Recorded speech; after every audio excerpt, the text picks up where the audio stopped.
นี่แหละวางก่อนก็ได้เนาะสั้นแหละพอนั่นพี่น้องเนาะพอได้วางเวลาเฮาหยุ่มน้ำพอบ่ให้มันเปียกก้นคุไปสั่งนะคืออยู่ไหนน้ำนี่ก็เริ่มใสแล้วพี่น้องเอ้ยวางรถน้องเอ้ยมันโดดคักรถนะนี่บัดเฮามีปูนเทเฮาก็เอาออกน้องเนาะนี่โอ้ยคักก็ดีบาทนี่ได้ละเวียดมายังนี่โอ้ยคายบ่ฮะเล่นเวลาคายบ่เห็นคือคนเวียดเข้าบาทนี่เนาะมีบ่ฮะมีบ่เล็กลาเด้อเล็กนี่ก็บ่มีคือกันเลยจะมางก็เลยซ้ำตายบ่ไปคือดิโอ้ยให้ช่วยบ่ช่วยก็ได้โอ้ยมาอันนี้แหละมันยากบ่มีรถกระบะคือบ่โอ้ยข่อยเช็ดได้เลยข่อยชื่อให้ก็ได้นะมื้อแรงนี่จะเอาจะคันข่อยชื่อฮอนยุนพุ่นอยากได้อยู่ได้ฮะอยากได้อยู่เพื่อนข่อยก็ขายอยู่ยุนกับรถกระบะน่ะหลายคันอยู่มีบ่เดินในโรงพยาบาลโอ้ยจังว่าได้ข่อยเว้ายุนของเด่นนั่นได้นี่ได้เอาให้เจ้าให้แถมให้ข่อยบ่นี่แม่นข่อยก็มาแถมตื่มอีกขอบมุกขอบใจหลายเด้อขอให้เจ้าอยู่ดีไม่แห้งได้โดนใหญ่ไว้เด้อทำไมมาเรื่องนี้แต่ตัวนี้มักแห้งนี่ตัวนี้โอ้ยไปเบิ้งไปเบิ้งรถย่างไวอยู่บ่นะน้องเต๋บ่เป็นหยังบ่สบายดีก็ถือว่ามันก็บ่เป็นหยังพี่น้องบ่เป็นหยังคนเฮาซุมื้อนี้เนาะโอ้เฮาออกไปข้างนอกนี่เห็นหลายๆเนาะบ่อนหลายๆที่เนาะมันก็เป็นแบบนี้ได้พี่น้องเนาะคนเฮาบ่เห็นกันเนาะพอกันหรือว่ามีผู้รักผู้ใหญ่เบิ่งเฮาอยู่เนาะเฮาก็โอ้สบายดีเฮาก็ให้คิดว่าคือบ่จิตว่าอยู่นี่บ่จิตบ่ได้ว่าคนเดียวได้พี่น้องเอ้ยเนาะนี่บ่จิตฮู้ว่าพ่อแม่พี่น้อง FC เบิ่งบ่จิตนี่หลายก็จังว่าโอ้ยขอกราบขอบคุณขอบคุณ FC ได้หลายที่เข้ามาให้กำลังใจเพราะฉะนั้นเนาะในเมื่อบ่จิตว่าคำนี้ออกมาทั้งเทื่อที่ทั้งน้องเพิ่นได้ยินหรือว่าทั้งน้องเพิ่นได้เข้าไปเบิ่งไปชมเนาะก็บ่ให้เครียดให้แค้นเนาะก็คิดเอาเนาะใดดีก็เฮ็ดเอาเพราะว่า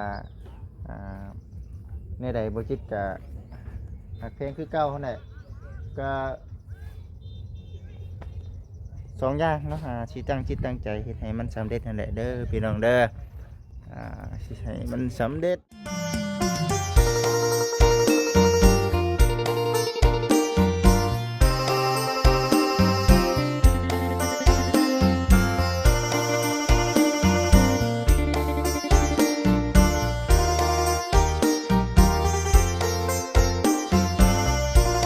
พี่น้องเอ้ยเนาะผ้าลมฝนตกทางน้องบอยเก็บเมียนเฮ็ดยังไงนี่เนาะอันนี้พี่น้องเอ้ยมันเดือเศษนี่มันเป็นอันนี้นะเราต้องเฮ็ดก็เดี๋ยวขึ้นออกหาบอลหาแนวขังเนาะหาแนวขังพี่น้องเนาะจังว่ากันอีกเทื่อนั่นแหละทางน้องเพิ่นก็พยายามเฮายังบ่มีอันนั้นเนาะน้องบอยเฮายังบ่มีปูนเทเนาะเพราะฉะนั้นมีหยังก่อนบ่จังใดก็จังว่ากันอีกเทื่อคันว่าตอนยุ่มเอาบล็อกซะเอาบล็อกจัก 2-3 ก้อนนี่เนาะมาวางใส่น้องเอ้ยเอามาวางใส่พอให้เวลาเฮาหยุ่มน้ำนะพอบ่ให้มันนั้นก็ลองเบิ่งไปลองเอาไปเอาบล็อกอันนี้นี่คือเห็นบล็อกอยู่เนาะมีบ่นี่บ่มีคนบล็อกบ่นำนี่มีคนบล็อกบ่พี่น้องนี่พอได้อันนั้นนะพอได้มาใส่ โอเคเอามาใส่ทั้งสองอันโดดพอได้มาใส่พี่น้องเอ้ยอันนี้คือซ้ำเนาะพี่น้องเนาะซ้ำเฮา ใส่ได้นี่แหละวางก่อนก็ได้เนาะสั้นแหละโอ้นั่นพี่น้องเนาะพอได้วางเวลาเฮาหยุ่มน้ำพอบ่ให้มันเปียกก้นคุไปจังหั้นนะคืออยู่ไดน้ำนี่ก็เริ่มใสแล้วพี่น้องเอ้ยวางรถน้องเอ้ยมันโดดคักรถนะนี่บัดเฮามีปูนเทเฮาก็เอาออกเนาะน้องเนาะนี่โอ้ยคักก็ดีบาทนี่ได้แล้วก่อนบอกจัก2อันนี้ก็ได้แล้วพี่น้องเนาะมีหลายก็ใส่หลายกับเผื่อไว้ในอนาคตพี่น้องเนาะกันมามีพื้นมีไฟกับบ่ยากดอกแถวนี้ก็สิบ่ได้ใส่ดอกพี่น้องเนาะก็สิเป่งไปตามบนใส่แท่งน้ำห้องในมันก็สิบ่เบิ่นแถวนี้ดอกเบิ่งไปบัดนี้พี่น้องเอ้ยเนาะเบิ่งไปเก็บมามือแรกเด้นี่เนาะมามือแรกก็ซ้ำนี่แหละพี่น้องเอ้ยเบิ่งไปเพราะว่ากล้วยตัวนี้เอาบ่อยู่มันหักเนาะกล้วยตัวนี้เอาบ่อยู่เพราะว่าลมแห้งดีได้ผมกินนี่ลมแห้งแท้แห้งว่ามาเข็บตกแต่ว่ามันเป็นมาเข็บที่บ่ใหญ่พี่น้องซ้ำบ่นี่ก้อยบ่ซ้ำนะเนาะน้อยกว่านี่ก้อยนิดนึงส่วนมากจะเป็นลมแห้งหลายกว่าเอามาปลูกนี่บ่น้องนี่โอ้ นี่ดิพี่น้องโอ้คักอยู่ได้นี่คักอยู่ไผน่ะบ่เห็นบ่น่ะโอ้มาแล้วโอ้ให้กลัวคนเวียดเนาะนี่เนาะโอ้เวียดมาแล้วเฮ้ยขออนุญาตเด้อไปอ้ายเอ้ย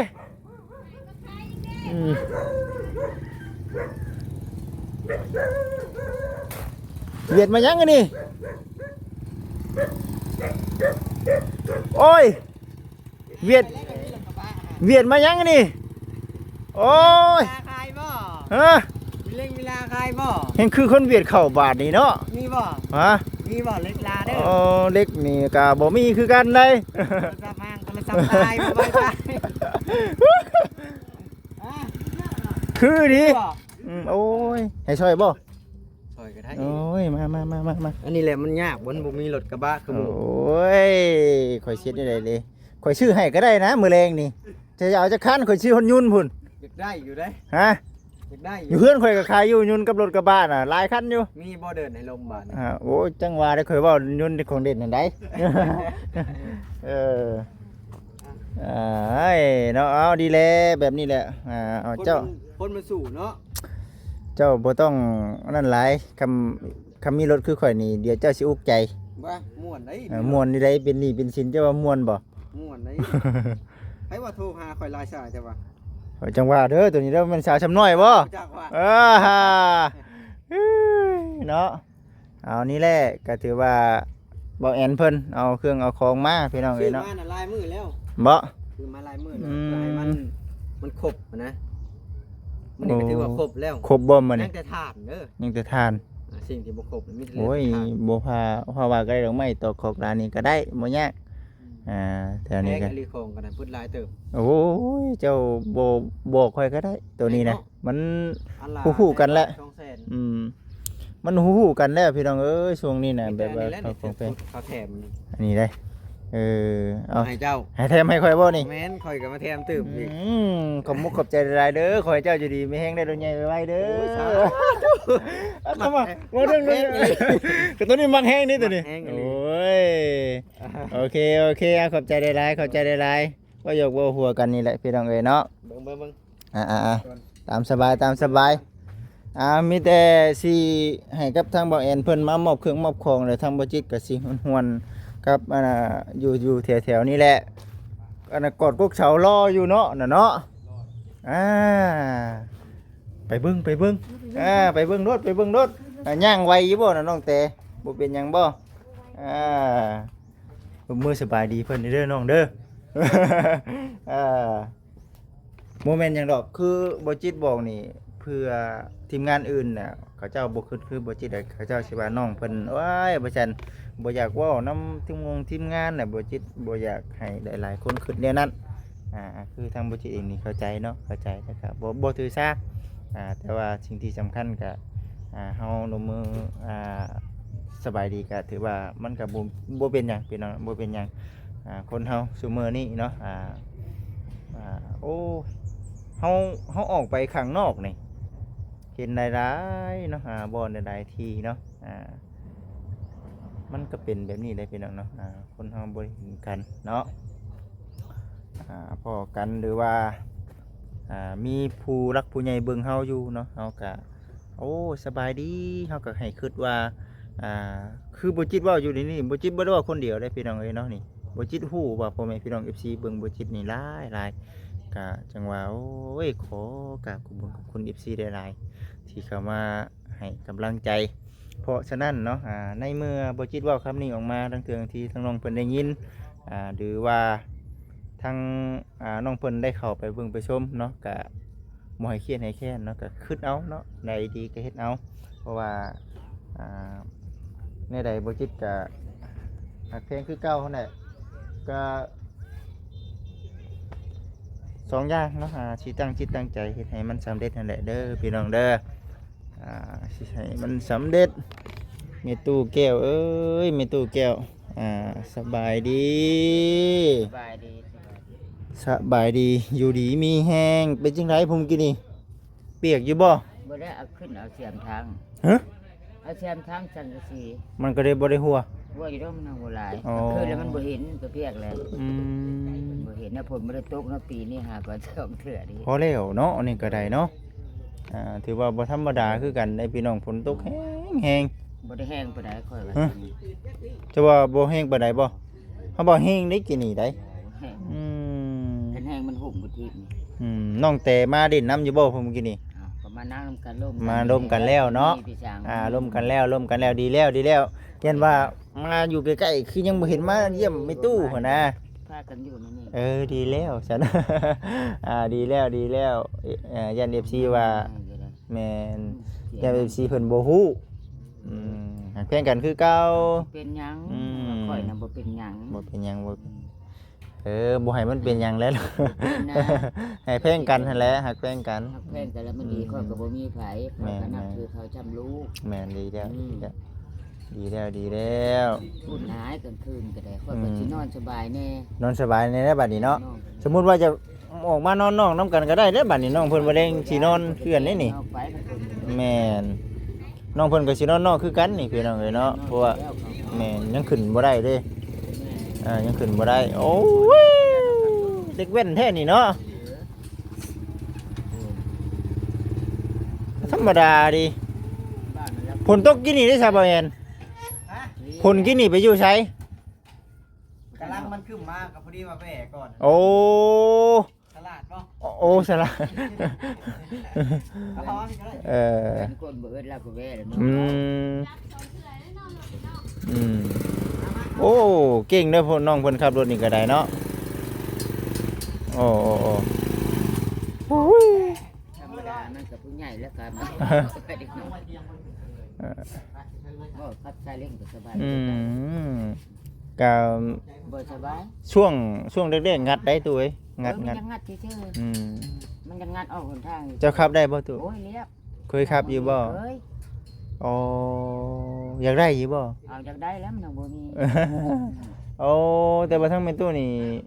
เคยขับอยู่เนาะ เอ้ยเดี๋ยวเจ้ารู้จักเจ้าน้องชานาที่เป็นเบิด โอ้ มันยังบ่มีปัจจุบันนี่5 6 7ปีมานี่บ่มีเบิด เมื่อก่อนน่ะเคยมี มีเบิดนั่นแหละ โอ้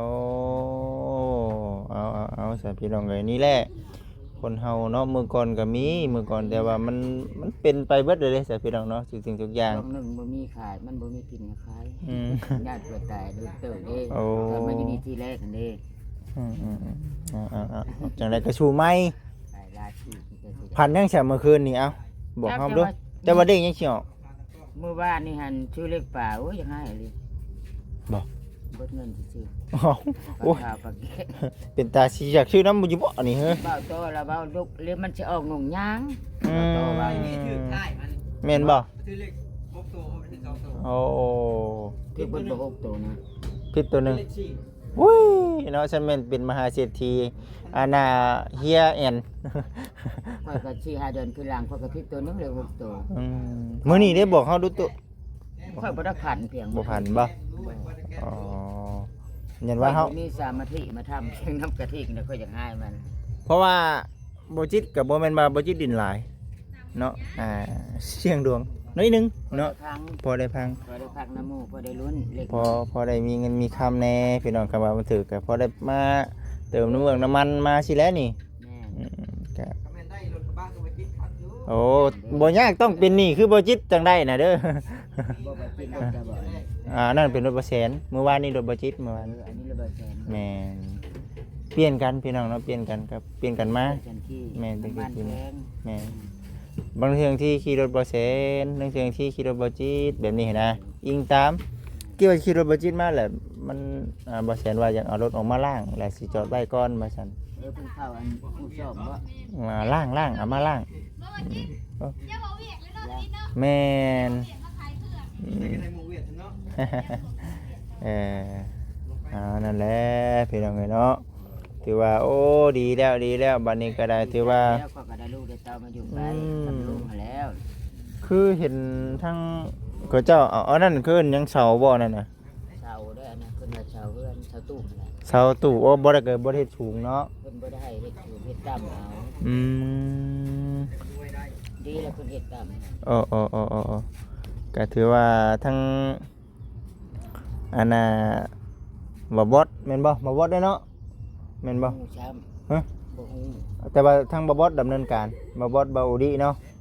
สองคนนั่นแหละ มาดำเนินการพี่น้องเอ้ยเอาดีใจน้ำเนาะเฮาเองก็สิมากะ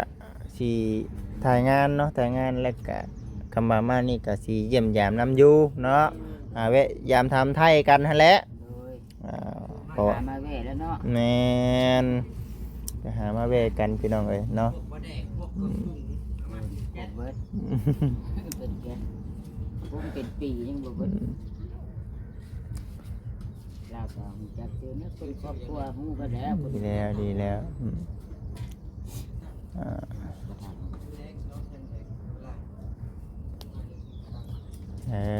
มีแต่ฉันแหละจะบอกน้ำไม่ตู้กันในน้ำเพิ่นเด้อขอบคุญขอบคุณเพิ่นคักๆเนาะเพอจำเป็นที่สุดได้บวกลูกบวกหลานน้ำอย่ามาเพิ่นบ่จักน้ำว่าเพิ่นบ่ฮู้นำ ค่อยเขาก็นับถือค่อย แม่น แม้แล้วเจ้าเจ้าเห็นค่อยเพิ่นเปิดจากว่าออกได้อันนี้ แม่นมีแต่บอกเพิ่นนั่นแหละ บอกเขา คือแม่น งานเฮ็ด คือทั้งแต่เฮานี่บ่ยากดอก ไม่ ใด ได้ ๆก็ ย่างไปบอกอันนี้เอาอันนั้นมาเฮ็ดอันนี้ว่าน้ำมันได้เลย บอกเพิ่นก็ว่าไปเฮาก็มันก็บ่ได้ดวงบ่ได้หลายพอมื้อมันหยังก็ได้ แม่นะ มันจะสั้นเด้อโดยตูเด้อ โดย อยู่ดีมีแฮง โดย พูดแล้วจังว่ากันดีเทื่อเฮาเนาะโอเคตูเอาอยู่ดีมีแฮงอายุมันคนยืนคือทางน้องแต่เพิ่นได้รับของขวัญจากทางบ่าวแอนโอ้หลายแท้เนาะดีใจนำเด้บ่าวแอนเอ้ยเนาะดีใจนำที่ทางผู้รักผู้ใหญ่เนาะเพิ่นเฮ็ดให้ก็ถือว่าโอ้ยเป็นบุญวาสนาอีดีพี่น้องเอ้ยเป็นบุญวาสนาอีดี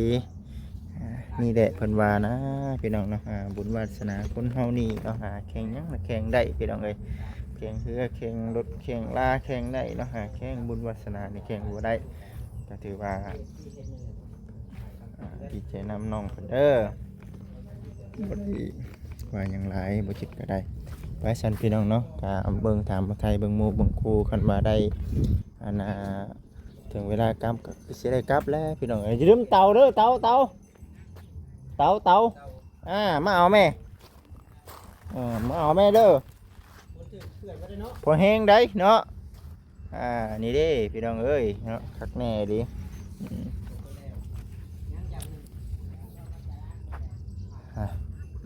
สีประมาณนี้แหละปวดโพว่าฝนตกมื้อนี้พี่น้องน้ำอังดีได้อังเทอังว่าตกคักตกแน่ดีฝนแห้งจนปุ๊บขึ้นไปต้องเพื่อน กับขอโทษขออภัย FC หลายๆนึงถึงที่ขึ้นไปแล้วก็โอ้ยบ่ซั่นเสียงแซวนี่แหละเบิ่งสิมาถ่ายปลากล้วยบังพี่น้องเนาะปลากล้วยบังเฮือนบ่ซั่น FC เบิ่งบ่คักบ่ซั่นนี่ได้จ้ะพี่น้องเอ้ยเดี๋ยวสินะถ่ายผู้ไว้ก่อนฉันจะ FC เพิ่น